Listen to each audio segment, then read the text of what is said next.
Kami sinanap natin sila. Sino mas maluba? Sino mas malita?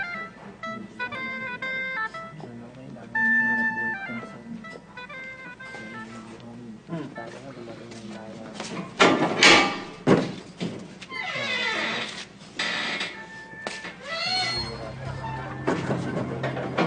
Pepe, long time no see ah. Tagal mo hindi dumalaw dito ah. Oo nga, Castro. Men, pasok niyo naman na yung mga preso at yung mga dalaw pauwi niyo na muna. Tapos na oras ng dalaw. Pasok na. Pasok muna.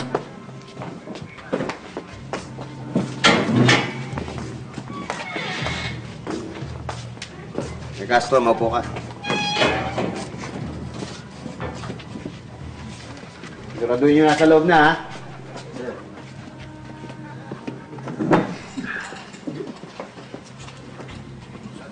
Pepe, mukhang seryoso tayo ah. Serious pa pag-uusapan natin? Alam mo naman para sa kaligtasan mo rin, mahirap na at baka makatunog sila na tao ka namin Alam mo naman, ikaw lang yung tumanggap ng misyon para magmanman at tignan yung mga aktibidades dito ni Sebastian San Jose. Si Ninong Baste. Sinong Ninong Baste? Si Sebastian San Jose. Yun po kasi tawag sa kanya sa loob Ninong Baste. Anong mga natutunan mo? Ano bang mga illegal na ginagawa niya dito sa loob? Naku, grabe po talagang sikat ni Ninong Baste sa loob. Ang dami po mga politiko at saka mga artista na dumadalaw. Tapos alam niyo ba, nung napadikit na talaga ako kay Ninong Baste, magkatabi na kami kapag nanonood kami ng mga concert, mga artista, mga singer. Pagkatapos nun, pakakainin niya ako ng pansit. Pansit? Hindi ako interesado sa pansit. Interesado ako dun sa mga illegal na ginagawa niya dito. Ano ba yung mga, kagaya nung yung paggawaan ng shabu? Saan ba dito yung paggawaan niya ng shabu sa loob? Ako, speaking of shabu, naalala ko, nung minsang nag-CR ako, tapos nalaglag ko yung sabon. Ha? Oh. Muntik akong gulpi ng mga tao, pinaligiran ako. Oh. Tapos, si Ninong Baste, pumasok sa banyo, nakipagsuntukan. Oh. Ginulpi lahat ng gustong manakit sa akin. Pagkatapos nun, upo kami, binigyan niya akong pansit. Pansit?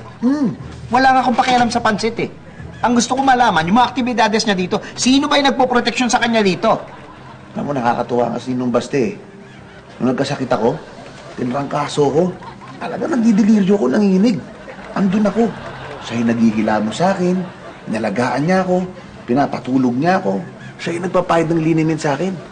Tapos alam mo ba, gabi-gabi, binibigyan niya ako ng pansit. Tama na yung pansit na yan, Castro! Wala akong pakialam sa pansit! Wala akong pakialam sa pansit! Ang gusto ko malaman, yung mission mo! May mission ka dito!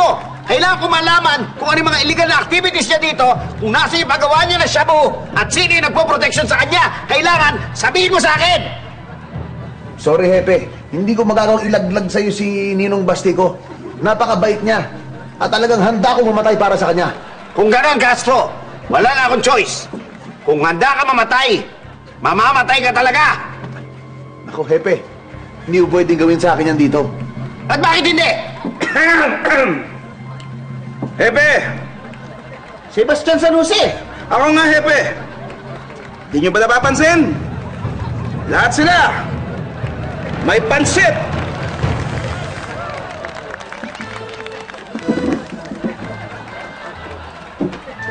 Uy! Tingin naman ako niya. Hepe, ano? Ninong! Kain lang, ha? Kain lang.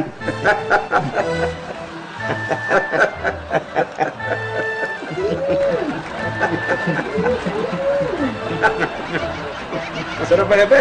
Ang sarap.